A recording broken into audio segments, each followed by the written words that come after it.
agora você tá meio picotada para mim também, mas estamos indo, Ai, estamos indo, estamos indo. estamos indo, calma. Gente, estamos aqui com o grande José Mauro Branco. Todo mundo que está aqui conhece, não preciso nem lhe dizer quem é, né?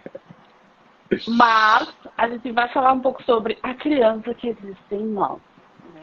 Mas por que eu trouxe esse tema? Porque eu acho que todo contador de histórias, né, precisa ter essa coisa dessa criança, né, interior.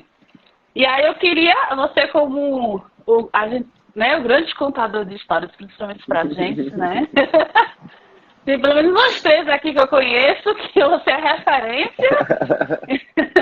Então eu queria Oh. saber, assim, que você trouxesse assim pra gente essa coisa da criança que existe em você.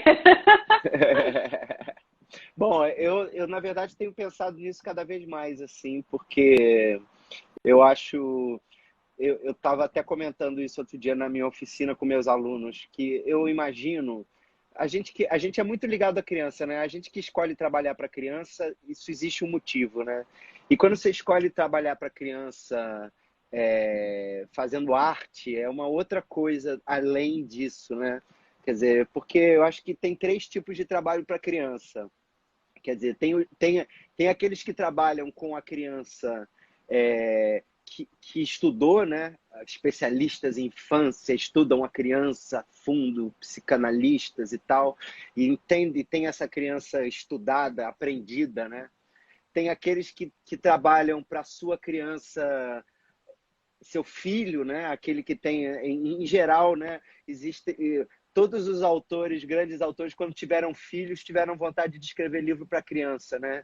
Tem, tem, Isso, tem, é. tem essa coisa, mas que isso tem características também, né? E tem aquelas obras que eu acho que são as obras mais, digamos, fundadoras na literatura infantil, que são aqueles caras que não tinham filhos, não estudavam criança e mesmo assim escreviam livros como Peter Pan, Alice no País das Maravilhas, tantos outros, né? O Andersen também é um cara que não teve filhos.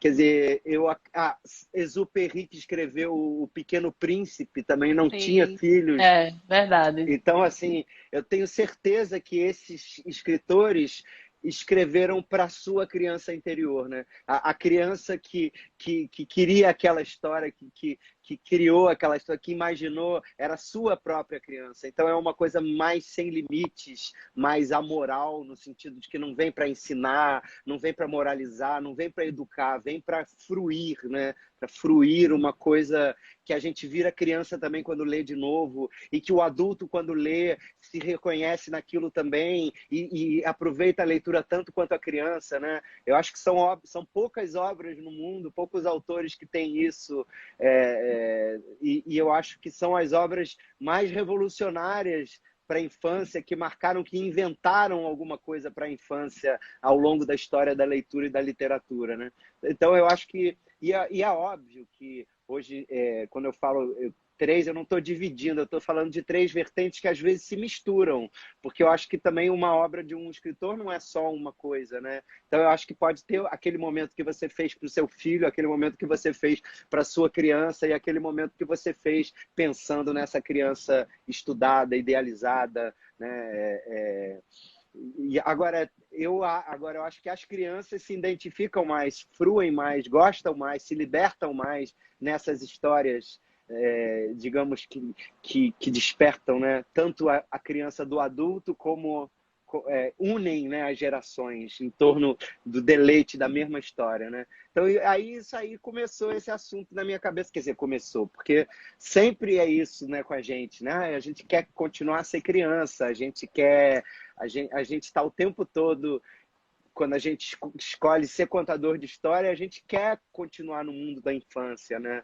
Que é no mundo, o mundo do prazer, o mundo das ignorâncias, né? O mundo que a gente ainda pode aprender alguma coisa, né? O mundo que a gente brinca e joga com tudo que a gente faz com as nossas ferramentas. Então é isso, eu sinto que a minha vida é essa, a gente está sempre brincando, jogando no meio das histórias, e eu acho que eu pude amadurecer, ser adulto, quando eu entendi essa criança e dei um lugar para ela na minha vida, né? Bom demais. Tô falando dessas histórias, né, dos autores que não tiveram filhos e mesmo assim fizeram para sua criança interior. Eu vi esses postzinhos, né, que as pessoas colocam, aí era assim: se a criança, não, se você fez uma história para a criança, se você fez uma história específica para a criança, essa história é ruim. Porque na realidade ele quis dizer que a história não é específica para crianças, a história é para todos e nossas crianças é que vão, né? Eu entendi assim, dessa forma. É, Agora, eu queria uma coisa que eu sempre quis perguntar, mas ainda nunca tive a oportunidade, né? De estar assim, só eu e você, como hoje, assim, na minha casa, eu na sua casa, né?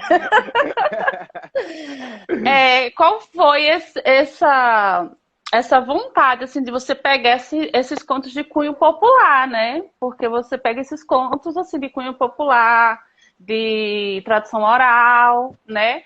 Porque a maioria dos contadores, eles acabam pegando livros, não que a gente não pegue também, mas acabam pegando livros, né, de autores e tudo mais.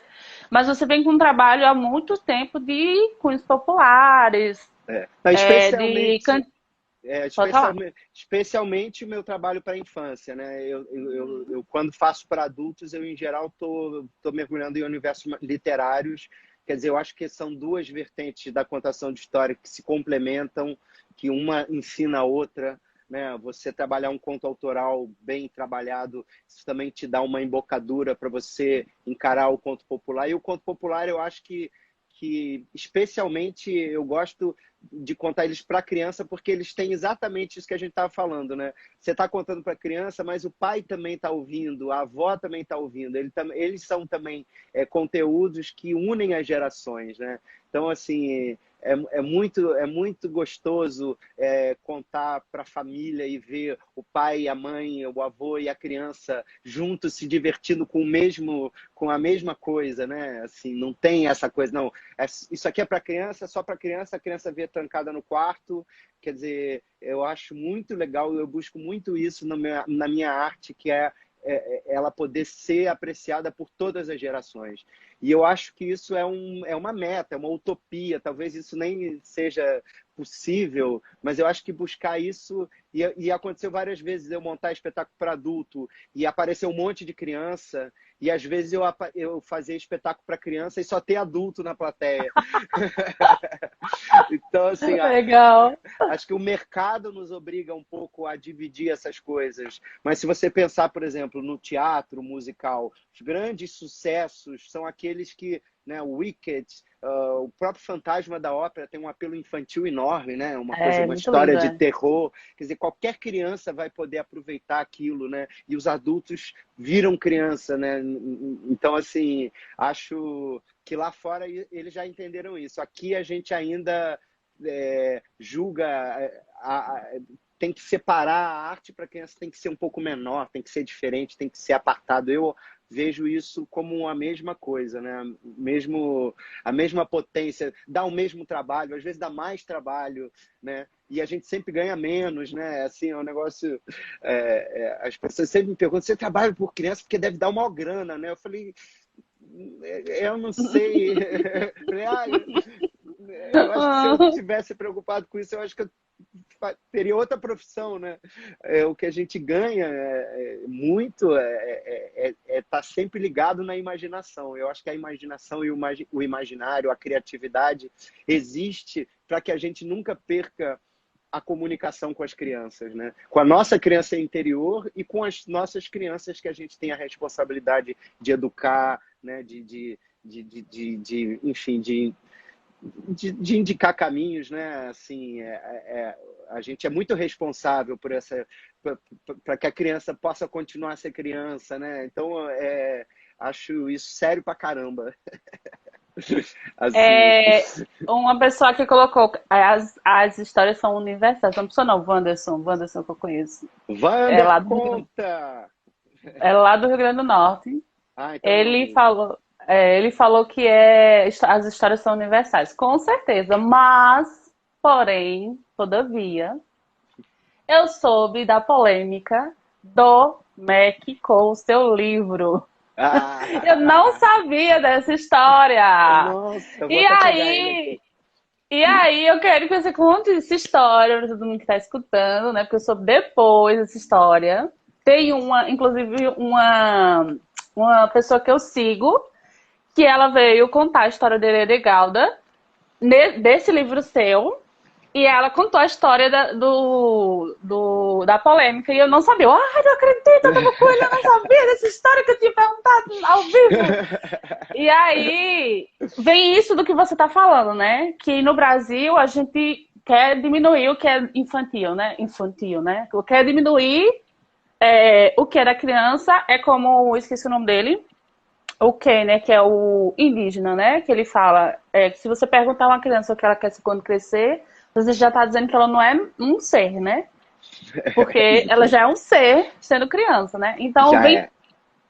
ela já é, né? Ah, então vem toda essa discussão e vem essa polêmica do livro por causa da história de Herede Galda. Olha, isso foi interessante porque foi uma polêmica que levou 20 anos, né, para acontecer, porque o livro ele é de 2003 e na verdade a Herede Galda já fazia parte do meu CD que foi lançado primeiro em 2000 e é uma história que eu conto desde 96, 97. Quer dizer, então eu contei a vida toda, obviamente que sempre foi uma história que causou inquietações, né? E eu acho que as histórias servem para isso também, para você terminar e você debater e você também se assombrar, né? E você também né? A gente escolhe as histórias não só porque elas são bonitas, porque as mensagens são lindas, a gente escolhe também pela perplexidade que ela nos causa, né? E a Heredegalda foi uma história que me chocou quando eu ouvi e aquilo se tornou um impulso rapsódico de eu contar ela. E agora eu também contei ela num contexto que era comecei a contar ela num contexto que era dentro de um espetáculo em que eu realmente queria naquele espetáculo criar uma trajetória de contos mais porque eu via que tinha muita isso no folclore brasileiro, né? Se você pegar Uhum. a história do negrinho do pastoreio, né? Que não pode viver a religião dele e é morto, a pancada jogada dentro de um formigueiro. Isso é contado com tanta naturalidade, né? No mundo, na tradição, assim, bom, daí em diante, né? E eu estava muito ligado, quer dizer, na verdade, a primeira coisa que essa primeira pesquisa tem em comum entre todas as narrativas é que elas têm música envolvida, né? Então a Herede Galda, ela não é nem um conto, ela é um canto, ela é uma É, música, ela é um romance, um rimance, um gênero literário popular que deu origem ao cordel, é um dos gêneros mais antigos ainda vivos na tradição oral, que no Brasil a gente tem, talvez não tenha tantos hoje em dia, mas eu cheguei a conhecer nos anos 90 muitas romanceiras que tinham dezenas dessas histórias que quando você vai ver, elas têm origem ibérica e quando você vai ver, elas têm origem bretã, celta, são as mesmas histórias que foram contadas lá no início do milênio, né? E que elas vão tomando outras cores, outros versos, outras melodias, mas que são elementos, histórias que se sobreviveram a tantos milênios, né? E chegou até a mim, por algum motivo ela precisa continuar sendo contada. E me comove essa ideia de você poder também ter a história para denunciar coisas, né? Então a Heredegalda é uma história sobre incesto, sobre a possibilidade do incesto, quando é. um rei quer casar com a filha e ela diz não para ele. E porque ela diz não, ele tranca ela numa torre e, infelizmente, no final ela morre. Só que ela é redimida pelos céus, Jesus e os anjos salvam ela e levam ela para o céu como uma virgem, ou seja, ela continuou intocada e preferiu, né, não foi uma escolha dela, mas ela a, a história levou ela para essa redenção da morte, aos céus, levada pelos anjos, pelo próprio Jesus, que era melhor do que, né, se entregar ao Pai. Enfim, aí você tem várias coisas, mas é uma história muito singela, né? Ela é muito... É, que Ela é até na história mesmo podia ter a opção do pai não pedir para ela, né? O pai, né? Hoje em você é dia não se engraçado que pede, né? exatamente. Não, mas aí é que tá. Aí é que tá. Esse conto, ele tem uma coisa muito interessante. Que quando você faz ele cantado, você entende muito que é uma história medieval. Ela evoca uma realidade de um outro tempo, né? E é isso que acontece com os contos. Quando a gente fala era uma vez, era sim. Olha só como era. Olha só como Uhum. era as relações de poder na família. Era um rei. O rei não é o meu pai. O rei é o rei. É o rei. A Heredegalda já tem esse nome estranho, que eu podia ter escolhido outros nomes. Dentro da tradição, ela aparece como Silvana, como Lucinha. Tem vários outros nomes. Terezinha. Você acha várias outras versões, mas eu escolhi o nome mais esquisito, que é para não ter Associar. identificação. É. Não é uma história para você se identificar, é uma história para você olhar para o outro. Olha só o que acontece, olha o que acontecia antigamente nesse tempo de reis e tal. Será que acontece hoje em dia? Será que não acontece? Quer dizer, são perguntas que você pode fazer no final da história. É, tem uma pessoa, Sedman, tu Sedman, lembra de Sedman? É. claro, Sedman meu tá amor. falando, Sedman tá falando que os livros já estavam no espaço escolar quando o MEC ordenou que retirassem. Então ela foi trabalhar com as crianças e ouvir a opinião delas. Ó, que legal. Que legal. Pois é, E é. vários professores fizeram isso, me deram esse retorno de contarem para as crianças e perguntarem para as crianças: por que vocês acham que essa história foi proibida, foi censurada? E as crianças respondiam: porque ela chora lágrimas de sangue, porque ela morre no final. Assim, todos os motivos do mundo eles deram, menos que era porque Era um tinha o incesto, né? incesto. Porque a criança, quando ouve a história, sabe que aquilo é o vilão da história, né? É o vilão. Você tem histórias dos irmãos Grimm que as madrastas fazem coisas horrorosas com os filhos, né? E ninguém sai achando que era minha mãe, identificado com isso. Minha mãe faz igual. Não, é o outro, né? É o espaço da alteridade, da empatia, né? A famosa empatia. E aí foi isso. Aí aconteceu que quando foi vendido, entrou no edital pela segunda vez, porque já tinha sido vendido em 2006, 2007, já tinha entrado uma venda do governo, já tinha ido para o Brasil todo, e 15 anos depois ele é vendido outra vez, só que foi uma venda um pouco maior, acho que chegou a mais pessoas, e na verdade, assim, começou com uma professora no Espírito Santo, que fez um escarcéu lá, Ah, alguém que era um pouco ligado às igrejas, a mídia comprou aquilo, e aí começou todo mundo, especialmente esse, digamos, corrente política de direita fascista brasileira, que nós não sabíamos ainda em 2017 que ela era fake, né? Que eram robôs. Na verdade, eu fiquei sofrendo com injúrias durante meses, né? imagino. Especialmente pessoas que já tinham o nome do seu candidato no seu perfil, já tinha ali escrito o nome do candidato, e essas pessoas Aham. eram as mais ameaçadoras, elas me ameaçavam de morte, elas enchiam todos os meus perfis e perfis dos meus amigos da minha família com aquela palavrinha que rima com anomalia, sabe? Que não tem nada a ver com a história, que agora o nosso Felipe Neto foi de novo vítima do mesmo tipo de campanha, que me deu um alívio, porque é um modus operandi deles, né? É.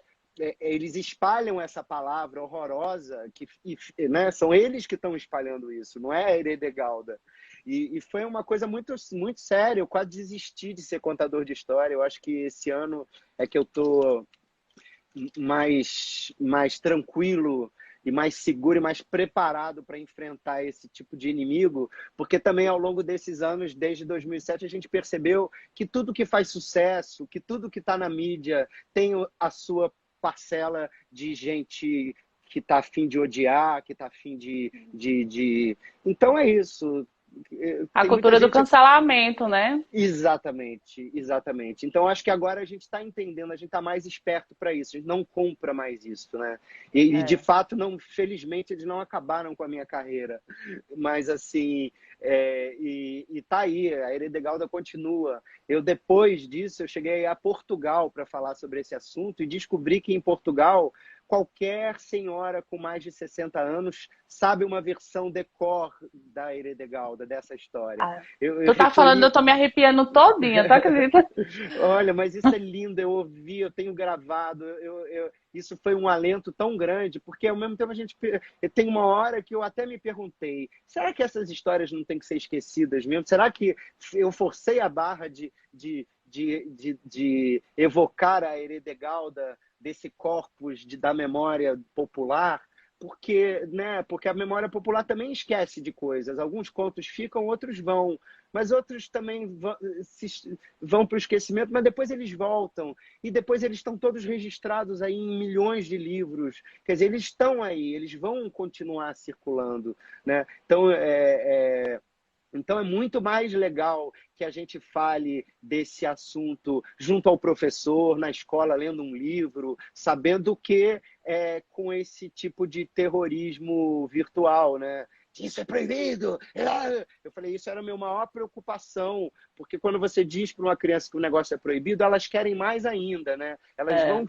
E assim, eu acho que eles. E quando você associa um valor fake àquilo, né? Como no caso essa coisa de que é uma história de pedofilia, como as pessoas ficaram se resumindo, tudo se resumia a isso, né? Como se fosse isso.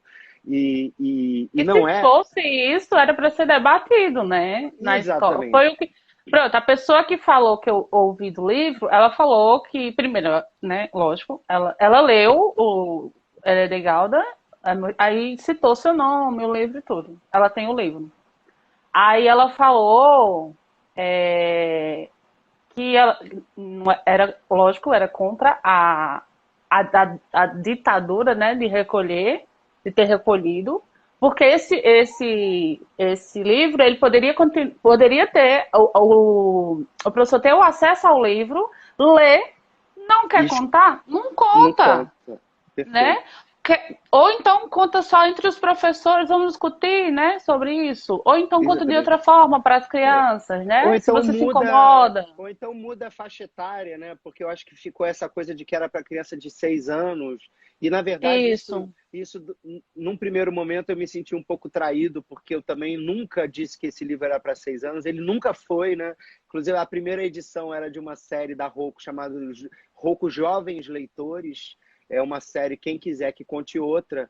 E é engraçado que todo mundo, ninguém dizia que era um conto de tradição oral. As pessoas que xoxavam era o conto que o José Mauro Brandt escreveu sobre a menina que foi assediada pelo filho. E, não, assim, a história do rei que queria casar com a menina. E quando começou a reverter na mídia, que a mídia começou a perceber isso, começou a me apoiar, a manchete mudou. Não era mais a história do rei que queria casar com a filha. Era a história da menina que disse não ao pai. É essa a história que a gente quer ouvir. Olha a potência, né? Olha exatamente, olha como a mediação pode mudar. Olha como esse tipo de coisa pode deturpar totalmente a origem, a função de uma história, né? Então, assim, é isso. E eu É, até eu, escrevi, e eu até escrevi um livro depois recolhendo essas outras versões milhares da Heredegalda, e o título desse livro vai ser Elas Disseram Não. Então, assim, é sobre isso, é isso. E, e, e, ótimo. e outra reflexão que eu fiz sobre isso é exatamente isso. Quando a história chega sem a voz do contador. Porque se você me ouve contando, você vai saber que eu não gosto desse rei, você vai saber, você vai ter humor, vai ter sátira também, vai ter crítica, vai ter, quer dizer, a boa contação é tudo que você precisa para você mediar, porque quando termina ninguém tem dúvida de que aquele rei é um malvado, ele devia ser punido, quer dizer, mesmo que na minha versão não tenha a punição, para o rei, mas em todas as outras tem, muitas outras tem. Pode ter sido até um descuido meu, mas eu acho que não, porque ele perdeu a filha também, né? Isso também é uma punição. Quer dizer, ele também dissolveu a família dele. Quer dizer, se você for pensar, você como leitor se vinga dele, né? É. E também Então, eu acho que quando a gente lê ou ouve, a gente se coloca mais no lugar dela do que dele. Então a gente nem. Eu não sei né? Eu não sei os outros, aliás. Eu sei que eu não fico pensando em uma vingança pra ele, sabe? Eu fico mais focado nela. No sentido que ela vai pedindo ajuda, essas coisas, né? Então eu tá. nem. Talvez alguém queira se vingar dele, né? Mas eu, por exemplo, nem pensei em vingança pra ele, por exemplo. Mas tem muitas que terminam assim, ela foi para o céu e ele foi para o inferno. Pronto. Assim, É, né? E isso também é é uma uma solução, visão. é. Exatamente. E muitas versões também colocam eles como reis mouros de outra etnia, quer dizer, são os outros, né? Eles são os outros. Eles não são enfim. Então, tem várias outras. Tem versões que tem o namorado da Hildegalda, né? E o pai, na verdade, se vinga dela porque não deixa ela casar com outro. Enfim, essa mesma história com a mesma estrutura se expressa de diversas maneiras diferentes aí pelo mundo, né? Agora é engraçado assim, lógico, eu queria saber sobre, né, a repercussão de você mesmo, assim, que você acabou de dizer, né, que houve muitos ataques, né? 2017 foi há um dia desse, então a internet já estava em alta, né? Já. É, mas ninguém questionou, por exemplo, eu acho, né? Porque eu soube só através dessa mulher que leu o livro. Uhum, Ninguém questionou quem foi que no MEC liberou o livro. uhum. Não, o É, vilão é o escritor, né? exatamente. Não, mas eu acho que também o problema, a questão ali aí tem uma coisa política, né? Porque esse foi um É. edital que aconteceu no governo Dilma, mas que ele só foi entregue no governo Temer. Então, ao mesmo tempo, existia uma vontade muito grande deles dizerem: olha o que o PT deu para as escolas, olha. Quer dizer, existia esse tipo de coisa ali política também. Muita gente falou, localizou isso nessa polêmica, né? E isso tem a ver. Na verdade, é um edital seríssimo que a Universidade de Minas Gerais que escolheu. Eles se defendem, eles têm o parecer, esse parecer rolou. Quer dizer, na verdade não houve ninguém, assim, não tiraram, não mandaram eu devolver o livro, não quebraram o contrato, não houve nada. Foi um pedido de retirada das bibliotecas. E, ao mesmo tempo, também não se checou isso, né? Tem muitas escolas que não tiraram, quer dizer, não foram recolhidos, não apareceu alguém do MEC lá, me dá esses livros aí, e levaram para casa, quer dizer... Então, Eu acho que duas pessoas aqui disseram que tiveram que entregar. A Sedma disse que teve que entregar e outra pessoa disse que teve que entregar para o CREA.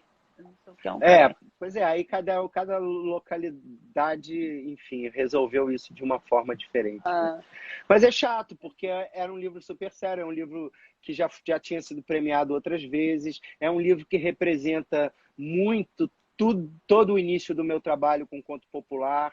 Então, assim, 30 anos de trabalho para criança é uma maldade fazerem isso, né? Mas graças a Deus não me cancelaram, não, que eu tô aqui. ainda bem, né? Tem alguém... Quem é que disse? Acho que ela é sua amiga. Yoga Simone falou: Simone, jamais deixe de ser contada de histórias, ela disse. Jamais. jamais.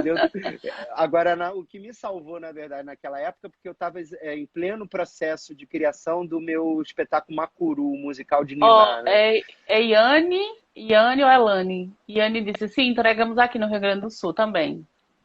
Ó, É. isso saiu numa matéria da Folha, que em algum momento isso estava em caixas, que não tinha sido, enfim. Mas isso não é um problema meu, eu também... Já foi. Eu Já foi. só perguntei, já foi, já passou, agora a gente tá com outro problema maior. Que é o governo atual. Meu filho. Não, na verdade, é o mesmo problema, né? É, Eu só que fui o agora ele início tá com desse mais problema. força. É, É, só que ele né? era só candidato, mas agora Agora a ele tá. gente já está. Agora a gente está informado, a gente está informado desses mecanismos, né? Era robô, porque era incrível, as pessoas me ameaçavam e eu denunciava. E aí, o que aconteceu com essas pessoas? O que aconteceu com essas denúncias, né? E assim, e provavelmente muitos delas deviam ser muitos de robô, porque os textos eram muito repetitivos, era sempre muito parecido, era estranho. Então, eu acredito que, principalmente, essa parcela, digamos, de 70% das reações negativas que tinham o nome do seu candidato no seu perfil, eu acredito que eles nem existam, que sejam assim, que tenham sido robôs na Ainda época. bem. É. Não, e é bom Mas que voltando, né, a falar coisa boa, né? vamos à nossa criança. A nossa criança, né? Eu só falei porque eu fiquei realmente no curioso, né? Fiquei no curioso. Se eu já tava com ele em dezembro e não soube de um negócio desse. Que eu tinha perguntado pessoalmente, né?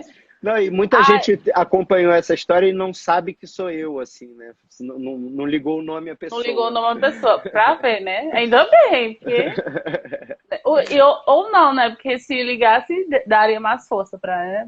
Eu acredito que tenha sido passado uma barra, né? Até de você pensar em parar de contar histórias, né? Deve Não, ter sido pesado. não, assim, na verdade, a gente pensa, é para esse mundo que a gente está contando história, então para que serviu eu contar essa história durante 30 anos e as pessoas hoje quererem entender dessa forma, né? Então, É, assim, é porque realmente não é eu contando, é outra coisa, e é outra história, é uma coisa que, para você ver como também a literatura pode ser manipulada e como o que se faz para a criança, aí voltando à nossa criança interior, é uma coisa que preocupa os outros, né? É assim, isso é uma coisa que todo mundo quer estar agora preocupado nas criancinhas, se a escola vai transformar eles em pessoas de esquerda ou não, quer dizer, é uma coisa, é um momento interessante de se realmente falar sobre isso. é verdade. Mas você disse que preparou uma história Mas sobre. olha, eu queria, mas eu não queria. Agora a gente falou tanto de Heredegalda que eu não quero mais contar essa história, não, porque ela é um pouco triste. Ah, Aí eu não queria que essa live parecesse que a gente só tá falando coisas tristes. não! Mas talvez nossa criança interior esteja precisando escutar coisas tristes, quem sabe? Uma coisa que eu aprendi depois que eu virei mãe foi também ensinar as crianças a frustração, né? Mas isso é uma questão da educação, né? No caso, eu como mãe. Então, às vezes, realmente nossas crianças têm que se frustrar para aprender também as coisas, né? Não, e depois, assim, a frustração é o outro lado da imaginação, né? Porque a criança, principalmente quando ela é bem criança, que ela está com aquela infância na íntegra, né? Que é a idade mais deliciosa de você conviver com a criança. É a imaginação que faz ela dar. Ela vira uma fábrica de poesia, né? Porque a criança vai dando sentido, é a imaginação que faz as construções. E aí, quando vem a verdade, a ciência e tudo, sempre é uma frustração, né? Então, a criança cria um mundo e perde esse mundo, porque a realidade vem para dizer, não é assim, meu filho, você não... Né? Eu era uma criança que acreditava em várias coisas que eu acreditei durante muitos anos. Por exemplo, que existia um sapato que eu pudesse andar pelas paredes. E eu pedia todo dia para o meu pai trazer esse sapato para mim. E ele não dizia e ele não falava, não existe isso. Ele falava, não, papai está procurando, eu estou procurando, mas deve ser uma loja longe, difícil, não é fácil de encontrar, não. E eu esperava o dia que eu ia ter o meu sapato para andar pelas paredes, né? Então, assim, é isso, e isso é importante, porque É, eu acho que é essa força de construção de sentido é toda a força do indivíduo, né? É, E isso estando bem resolvido na infância é meio caminho andado, né? é. Sedman botou uma coisa aqui bem legal. A literatura. Não, Sedman não. Vander. Vander conta. Não sei quem é Vander conta, tudo bom, Vander? Ah, é o meu aluno maravilhoso, A contador de São literatura, Paulo. cadê? A literatura é um direito. A literatura é um direito. Pena ver ela sendo manipulada, distorcida, por mais de José Mauro para nossas crianças. Crianças, querido Vander, maravilhoso. Super professor, super contador aí da nosso grupo que a gente formou essa semana. Dei a primeira oficina online da minha vida de contação de história. Foi muito legal acreditar e ter a prova de que a fogueira, mesmo no virtual, ela fica acesa e a gente É. consegue ter momentos de muito calor, né? Então foi um grupo muito legal. E aí a gente fez um sarau no sábado. Aliás, eu vou até publicar a gravação desse sarau para vocês verem.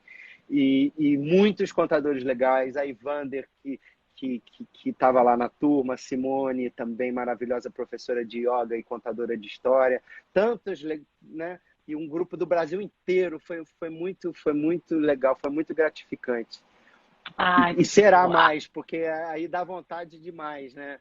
É É, isso.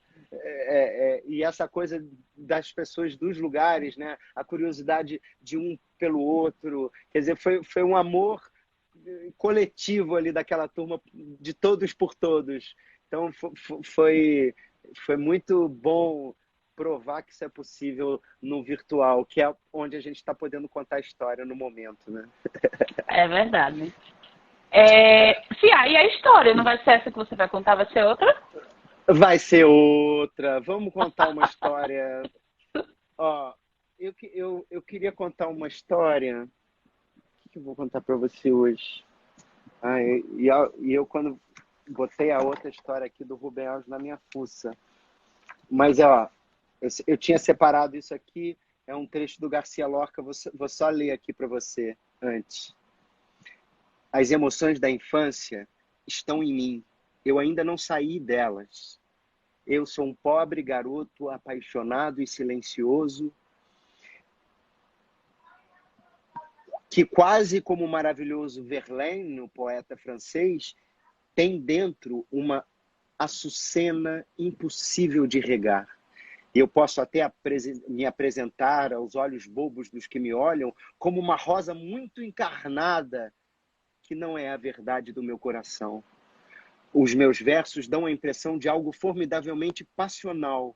Entretanto, no mais fundo da minha alma, há um desejo enorme de ser bem menino, bem pobre, bem escondido.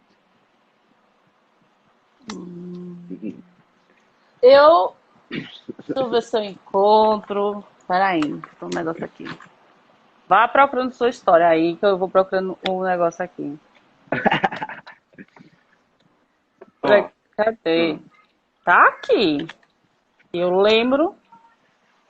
Eu sou colecionadora de marca-páginas, né? E aí, se eu soubesse que você ia falar do Lorca, eu tinha lhe mostrado o marca-página que eu tenho de 2010, 2008. Do, do nossa senhora, pequeno. Pequeno. poema, pequeno Que você poema infinito. fez. E aí Que o maravilha. marca-página ainda tenho ele. Ou seja, 12 anos, né? Que Não diremos nossa maravilha. idade. Somos crianças eternas, né, Sushi? É, quando eu digo minha idade, o povo diz, ah, eu não acredito. Eu disse, "Oxi, é o Renil que eu não uso." O vinil da alma são as histórias, né? Justamente. Mas Então diga lá, você vai. vou contar uma historinha curtinha aqui. Vou contar duas histórias curtinhas e também, já que fala de infância, né? Vamos lá, antes. Essa aqui eu contei outro dia para a turma. Paulo tinha fama de mentiroso.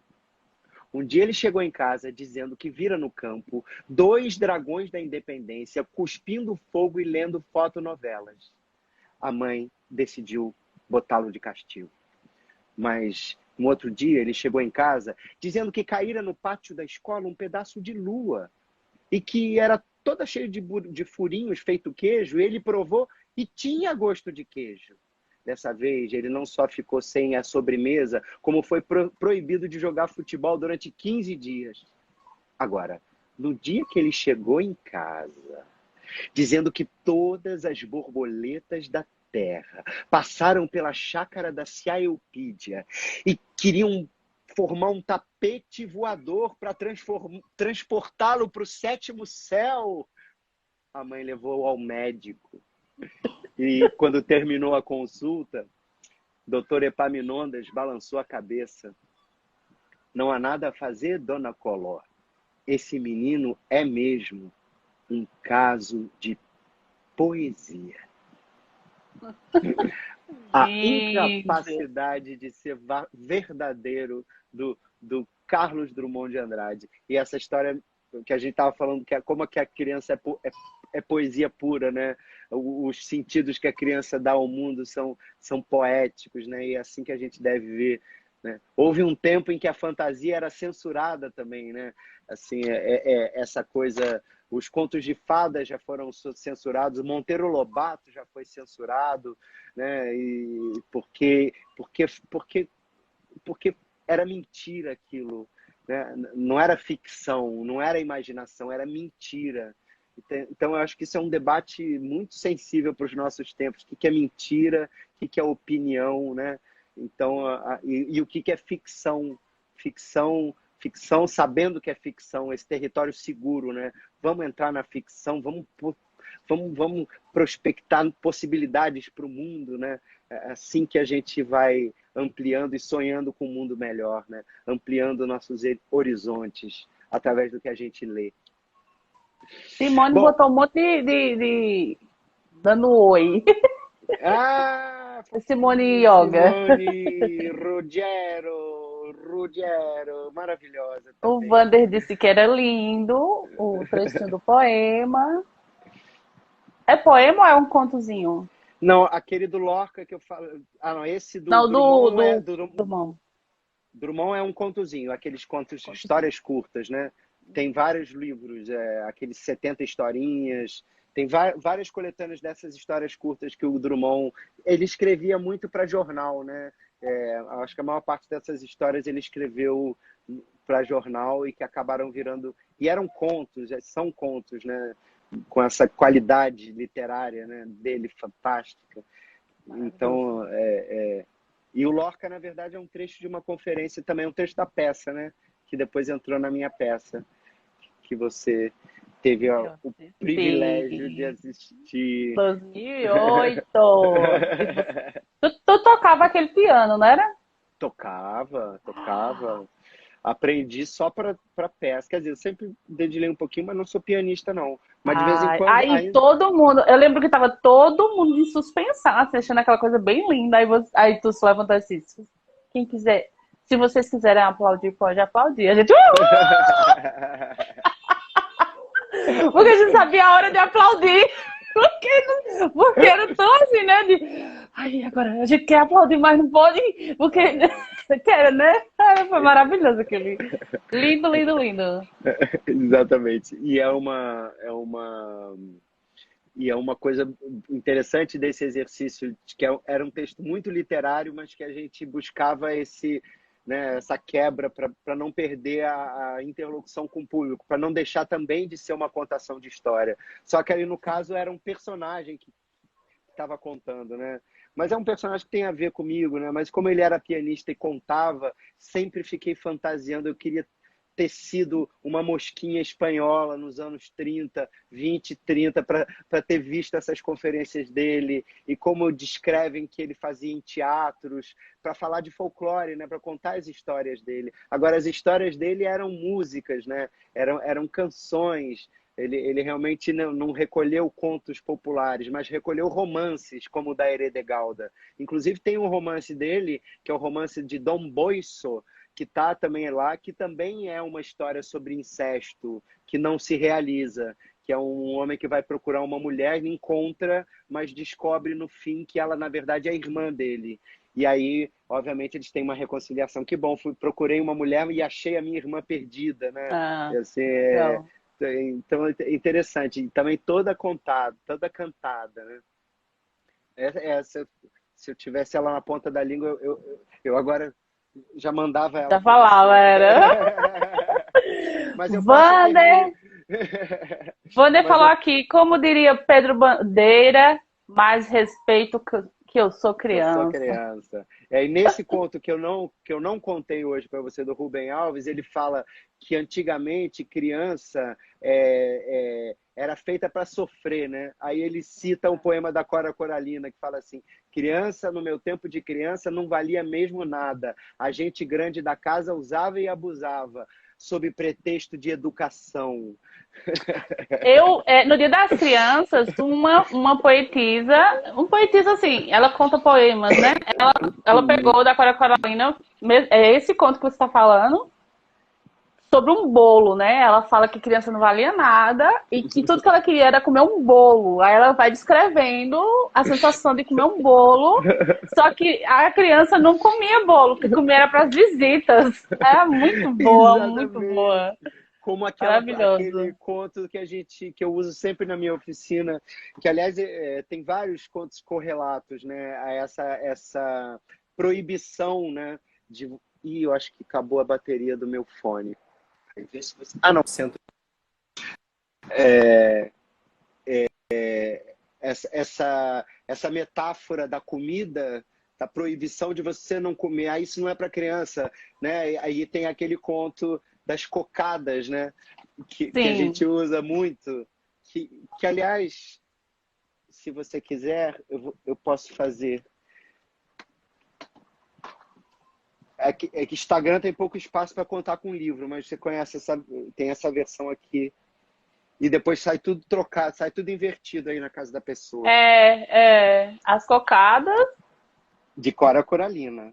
Ah, sim. Vou contar para você. Eu devia ter nesse tempo 10 anos. Eu era menina prestimosa e trabalhadeira à moda do tempo. Eu tinha ajudado a fazer aquela cocada.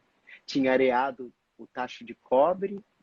Acompanhei rente à fornalha todo o processo, desde a escumação da calda até a apuração do ponto. Eu vi quando foi batida e estendida na tábua, vi quando cortada em losangos. Saiu uma cocada morena, de ponto brando, atravessada de paus de canela cheirosa. O coco era gordo, carnudo e leitoso, e o doce ficou excelente. A minha prima me deu 2 cocadas e colocou todo o resto numa terrina grande, funda, de tampa pesada, e colocou no alto de uma prateleira. 2 cocadas só. Eu comeria 4, 8, 10 de uma sentada só. De noite eu sonhava com as cocadas. De dia elas dançavam pequenas piruetas na minha frente. Eu sempre estava ali ajudando nas quitandas, aguando e de olho na terrina. Eu entregava na boca do forno, fazia, enfim, ajudava minha prima em tudo. Até que um dia ela precisou de uma vasilha e para bater um pão de ló, tudo ocupado. Aí ela se lembrou da terrina no alto da prateleira, abriu um pouquinho e só fez as cocadas moreninhas de ponto brando, guardadas ainda mornas e aquecidas, e feitas daquele coco gordo, carnudo e leitoso, atravessadas de pau de canela cheirosa, tinham se recoberto por uma penugem fina e aveludada de bolor. Aí a Ah. minha prima chamou o cachorro. Trovador, trovador, e veio o trovador. O cachorro do meu tio Lerdo, preguiçoso. E ele lambeu assim, sem interesse, fazendo o menor pouco caso das cocadas. E eu, com uma vontade louca de avançar nas cocadas. E quando eu me lembro disso, eu sinto dentro de mim uma revolta má e dolorida. de não ter enfrentado, decidida, malcriada e cínica, aqueles adultos negligentes e partilhado das cocadas bolorentas com o cachorro. Cora Coralina. Maravilha! Ela é maravilhosa e você contando mais ainda! E tudo a ver. Tadinha, é tão bonito esse livro. Ela ela falou desse bolo, sabe? Nossa, era a mesma coisa, né? O bolo. Aí só que ela falava das visitas que iam chegando. E aí ela falava a personalidade de cada visita, né? Ai, mas é isso mesmo, aquela vontade quando a gente é criança, mas não pode. É o princípio do prazer, né? É isso. É. Chapeuzinho vermelho, tem que ir por aqui, não pode ir por ali, não. É. Mas tem aí, Sensacional, Simone disse. E aí tem os contos para nos ensinarem também o lugar também da subversão, né? Os grandes contos de fadas são os grandes personagens dos contos de fadas são os que desobedeceram, né? Desobedeceram. A Cinderela desobedece a madrasta, a Chapeuzinho desobedece a mãe, né? Então, assim, que consequências isso pode dar, né? E você obedecer, ser justo, né? Enfim. E a gente desobedeceu nossos pais sendo contadores de histórias e artistas. Eu nasci para trabalhar na Bolsa de Valores, já te contei essa história, né? Contou, Desobedeci geral. E eu? Eu tava no relacionamento e aí eu dizia pra pessoa, né? Mas criatura, eu sou artista, eu não tenho como ser assim, eu sou diferente. É da gente, já é inerente da gente. Pra gente criar, a gente tem que sair um pouco da ordem, né? Com certeza. Principalmente hoje em dia. Com certeza. Pois é. E o lugar da arte é esse mesmo, é uma outra ordem, né? É esse que é o coisa. As pessoas esperam da arte para crianças um reforço da vida, um reforço para a educação, um reforço para isso. Não, mas tem um lugar independente. Pode reforçar até tudo. Tu vai reforçar a sua vida, pode reforçar a educação. Mas não é para isso que existe, né? A arte existe para o exercício da fruição do outro, né? Para a gente entender o homem, parar e olhar para alguém, né? O teatro é esse exercício no seu extremo. Você paga um ingresso, senta numa cadeira e vê um monte de gente para ver gente vivendo outras coisas que eu não posso ver na minha vida, né? Eu sou da filosofia, né? Assim, academicamente eu sou da filosofia. E eu trabalho Schopenhauer, né? Que é um filósofo pessimista. E ele fala que você vê. E ele fala que a única forma do homem conseguir ver o outro homem é através da tragédia. Porque a gente tem uma ligação entre objeto, por exemplo, eu lhe vejo agora como um objeto e você me vê como um objeto. Mas só na arte é que a gente consegue ver sujeito e sujeito. Pode E é justamente isso que você está falando, né? Você senta lá e olhar o ator, né? O espetáculo está acontecendo, aí você começa a ver o sujeito com o sujeito, porque você se coloca no lugar do outro. Por exemplo, o que você falou da Cora. Eu não tive essa experiência de comer uma cocada, mas eu provavelmente já, né, eu sinto como seria uma experiência de querer essa cocada de todas as formas. Então eu lhe vi como sujeito nesse momento, entendeu? É muito maravilhoso. Olha, a gente tem 5 minutos. Passou rápido, não foi? Foi rapidíssimo. Foi rapidinho, maravilhoso. Zé, muito obrigado por ter aceitado, por estar aqui em Campina Grande, na minha casa. Você saiu de Campina Grande para Água Nova para a gente se encontrar e se conhecer. Você merece tudo. Ah, obrigada. Ai, muito obrigada por ter aceitado o convite. Muito obrigada por ter Não, persistido, que a gente desde 8 horas tá persistindo eu nessa já estava live. desistindo. Ainda bem que você não ouviu o meu último recado, que eu já estava falando assim, olha, vamos avisar o pessoal que a gente vai marcar outro dia, né? Porque eu já estava aqui 40 Olha, meu minutos vendo irmão aquela olhou coisa assim, preta. meu irmão olhou assim pra mim e fez, oxe, o que foi? Vai chorar? Eu vou chorar! Ai, mas ainda bem que deu tudo certo. Obrigada a vocês que estão assistindo. A maioria eu não conheço. Eu me chamo Suelen, né? Suelen Maria, também sou contadora de história e atriz. Aqui o meu Instagram é o Plano de Cuscuz, que tem tudo a ver aqui com o Nordeste, eu sou da Paraíba, de Campina Grande. E conheço essa criatura maravilhosa porque ela veio em 2008 aqui para o Festival de Inverno. Foi o Festival de Inverno que tu veio ou foi no Foi, Sesc? foi Festival de Festival de Inverno, né? Inverno. É.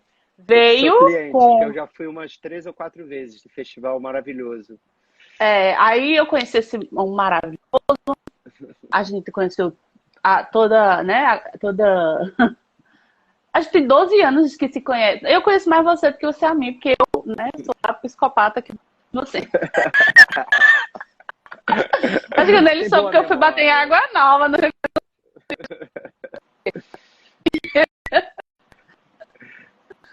Mas valeu a pena, né? Porque Água Nova é uma experiência incrível, Ai, né? foi Isso, ver aquele maravilhoso. contágio pela leitura Ah, é todo uma mundo coisa dizendo João maravilhosa. Giló, menina, até hoje é uma coisa que eu não me sai da cabeça. Pra você que viu assim, e eu que tava lá também, gente, nossa, Você só nós assistiu dois que aquele dia, sabe. e você assistiu o dia que eu botei o nosso amigo para fazer o João Giló comigo, né? Você estava lá nesse dia, né? Para mim foi Sim, histórico aquele dia. não, aquele dia, não, Porque, nossa, nossa, que aquilo ali, delícia que olha, foi. deu um gás tão grande em mim, sabe? Porque eu tava realmente nessa coisa, né? Também tava nessa mesma coisa de querer desistir, não saber se é isso mesmo. Tava ficando velha, né? Agora com filho. Ai, quando aconteceu aquela cena, foi maravilhoso. Quem tava atrás de mim, dos baixinhos, né? Porque eu tava no meio. Aí a gente vai cair, o Instagram vai derrubar. Muito obrigada. Beijo, meus Muito, amores. muito, muito, Beijo, muito, meus muito obrigada quem ficou até amores. aqui. Muito obrigada a vocês todos, José Mauro Brandt. Quando estiver triste assim, lembre-se que tem uma paraibana aqui que ama você e quer você sempre assim, alegre e feliz. Um Muito beijo e obrigado. obrigada.